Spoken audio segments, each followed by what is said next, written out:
नमस्कार, स्वागत है आपका न्यूज ब्लास्ट में। आपके साथ मैं हूं श्वेता मिश्रा। चलिए खबरों के सफर को शुरू करते हैं। पंचायत समिति मौजमाबाद में आखिर ये क्या हुआ? मौजमाबाद पंचायत समिति में किसी ने भी नहीं किया उप प्रधान के लिए नामांकन के लिए तय समय सुबह 11 बजे तक नामांकन करने कोई भी प्रत्याशी नहीं पहुंचा। कांग्रेस भाजपा दोनों की ओर से ही किसी भी उम्मीदवार ने यहां पर नामांकन दाखिल नहीं किया। उप प्रधान के लिए कोई नामांकन दाखिल नहीं हुआ और ऐसे में मौजमाबाद पंचायत समिति में उप प्रधान की कुर्सी खाली रही। अब आने वाले दिनों में यहां कराया जा सकता है उप प्रधान के लिए ही उपचुनाव। आखिर क्यों उप प्रधान पद के लिए कांग्रेस और भाजपा ने कोई रुचि नहीं दिखाई? ये बेहद अहम सवाल है। मौजमाबाद पंचायत समिति में किसी ने भी उप प्रधान के लिए नामांकन ही नहीं किया।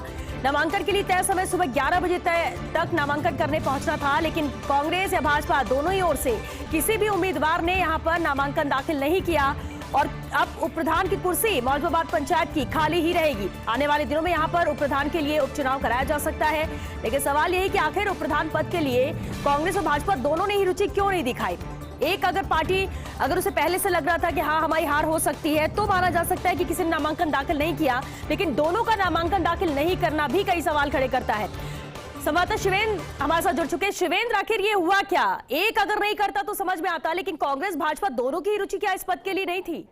ये तो बहुत हैरान करने वाली खबर है। जब इतना मारामारी चल रही है सब जगह जिला प्रमुख और उप प्रधान के लिए, वहां पर उप प्रधान के लिए अगर कोई नामांकन करने नहीं पहुंचे तो समझ सकते हैं कि दोनों ही पार्टियों से कहां चूक हुई है। हालांकि ये जानकारी अभी आई है हमारे पास श्वेता स्थानीय स्तर से कि जो बीजेपी के कैंडिडेट है वो वहां पर पहुंचे, लेकिन जब तक वो पहुंचे जब तक जो समय था वो 11 बजे से 5 मिनट का हो चुका था और जो नामांकन भरना था वो 11 बजे तक ही भरना था। लेकिन अब बड़ा सवाल ये है कि बीजेपी के तो चलो पहुंच गए, कांग्रेस ने आखिर इतना आसान वॉक ओवर और इतना मौका क्यों छोड़ दिया?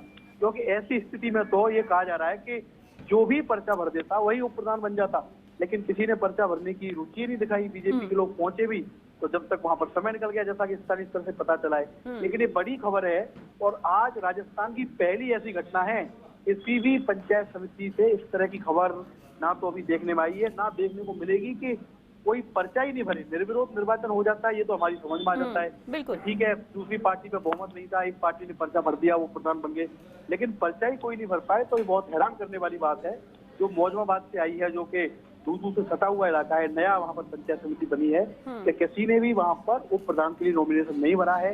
ये सूचना स्थानीय स्तर से जो जिला निर्वाचन अधिकारी है अंतर सिंह नेहरा, जो जिला कलेक्टर भी हैं, उनको मिल गई है और अब वहां पर आने वाले दिनों में बाई इलेक्शन होगा श्वेता, क्योंकि जो उप प्रधान की सीट है वो वहां पर खाली रह गई है।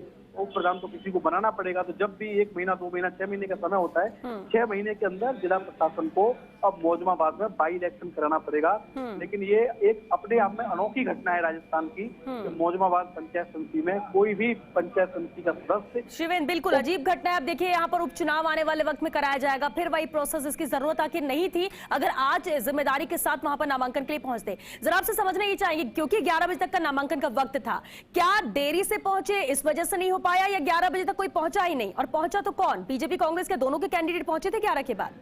देखिए, जिला प्रशासन के अधिकारियों का तो कहना यह है कि 11 बजे तक उनका समय था। 11 बजे तक कोई भी व्यक्ति आके लास्ट मोमेंट तक 10:59 तक, यहाँ तक कि 11 ठीक जब 11 बजे हों तब भी कोई व्यक्ति आकर वहां पर नामांकन अगर करे तो वो उसको स्वीकार करेंगे। लेकिन जिला प्रशासन के अनुसार जो वहां पर कार्यालय था, जो रिटर्निंग अधिकारी थे उनका मौजमाबाद में, उनके दफ्तर में 11 बजे तक कोई नहीं पहुंचा।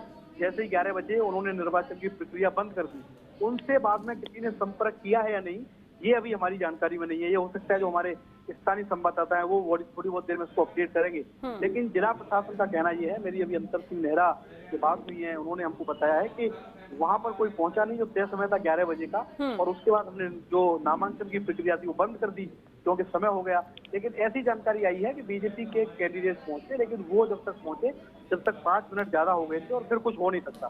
समय का ही तो खेल है, अगर समय निकल गया तो फिर कुछ मौका मिलता नहीं आपको। लेकिन कांग्रेस जरूर अब करा रही है। कांग्रेस को लग रहा है कि यार किसी को भेज के अगर हम पर्चा भर देते तो ऐसी नौबत नहीं आती, उप प्रधानी तो हमको बैठे बिठाए मिल जाती, कुछ करना ही नहीं पड़ता, मेहनत ही नहीं करनी पड़ती। तो कांग्रेस ने भी एक बड़ा मौका गवा दिया है और बीजेपी के कैंडिडेट अगर देरी से पहुंचे हैं, तो बीजेपी से तो ऐसी उम्मीद नहीं की जा सकती, क्योंकि बीजेपी को तो माना जाता है कि चुनाव लड़ने की प्लानिंग में बड़ी बेहतर प्लानिंग है इनकी जो कि हमेशा चुनाव मोड में रहते हैं। तो बीजेपी जैसी पार्टी में इस तरह की गलती कैसे हो गई कि समय पर कोई कैंडिडेट पहुंच ही नहीं पाया पर्चा भरने के लिए, ये भी जांच का विषय आने वाले दिनों में हो सकता है कि भाजपा के नेता इस पर स्थिति स्पष्ट करें। लेकिन ये आज की बड़ी इंटरेस्टिंग और रोचक खबर है कि पंचायत समिति में उप प्रधान के लिए, जिस पद के लिए पूरे राजस्थान में जिन 6 जिलों में चुनाव है वहां पर मारामारी चल रही है, वहां पर एक पंचायत समिति ऐसी भी है जहाँ किसी उम्मीदवार ने पर्चा ही नहीं भरा और उप प्रधानी की जो जगह है वो वहां पर खाली रही। और क्योंकि जयपुर की हम बात करें 22 पंचायत समिति हैं जिन पर चुनाव हुए, क्या अगर मौजूदाबाद को छोड़ा जाए बाकी सब जगह कांग्रेस भाजपा दोनों ही तरफ से नामांकन दाखिल किया गया या कहीं पर निर्विरोध वाली स्थिति है? निर्विरोध की जानकारी अभी तक नहीं आई है कि कहीं पर निर्विरोध नामांकन हुआ है, लेकिन जो स्थिति मौजूदाबाद में है श्वेता, वो स्थिति कहीं भी नहीं है। हर जगह नामांकन भरे गए हैं। थोड़ी बहुत देर में, क्योंकि अभी कुछ समय पहले ही जो जिला प्रशासन के अधिकारी हैं उनसे हमारी बात हुई है, वो थोड़ी देर में और जानकारी जुटाएंगे, क्योंकि रूरल इलाके हैं वहां से वो जानकारी दे रहे हैं। लेकिन जैसी स्थिति मौजूदाबाद में है वैसी स्थिति किसी भी पंचायत समिति में नहीं है। सभी जगह पर्चे भरे गए हैं, सिर्फ मौजूदाबाद पंचायत समिति ऐसी है जहाँ किसी ने भी पर्चा नहीं भरा। चलिए, बहुत शुक्रिया शिवेंद्र आपका इस पूरी जानकारी के लिए। तो मौजूदाबाद पंचायत समिति में किसी ने भी उप प्रधान पद के लिए नामांकन दाखिल ही नहीं किया गया। तय समय था 11 बजे तक नामांकन दाखिल करना था, लेकिन ना तो कांग्रेस और ना ही भाजपा से कोई कैंडिडेट यहां पर पहुंचा नामांकन दाखिल करने के लिए, और ऐसे में मौजूदाबाद पंचायत समिति में उप प्रधान की कुर्सी खाली ही रह गई है।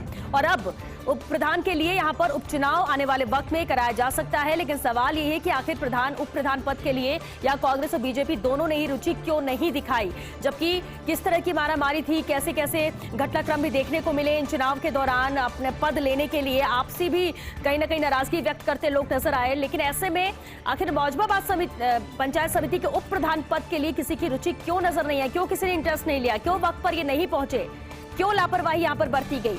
क्योंकि कहा जा रहा है कि 11 बज चुका था, इसके बाद पहुंचे हैं। तो अगर आपको नामांकन दाखिल करना था, पता था वक्त यहाँ पर 11 बजे तक का ही है, तो उससे पहले किया जा सकता था, जैसे गंभीरता दूसरी जगहों पर नजर आई। अब सवाल भी है, जांच का विषय भी है कि आखिर दोनों ही पार्टियों की तरफ से रुचि क्यों नहीं थी।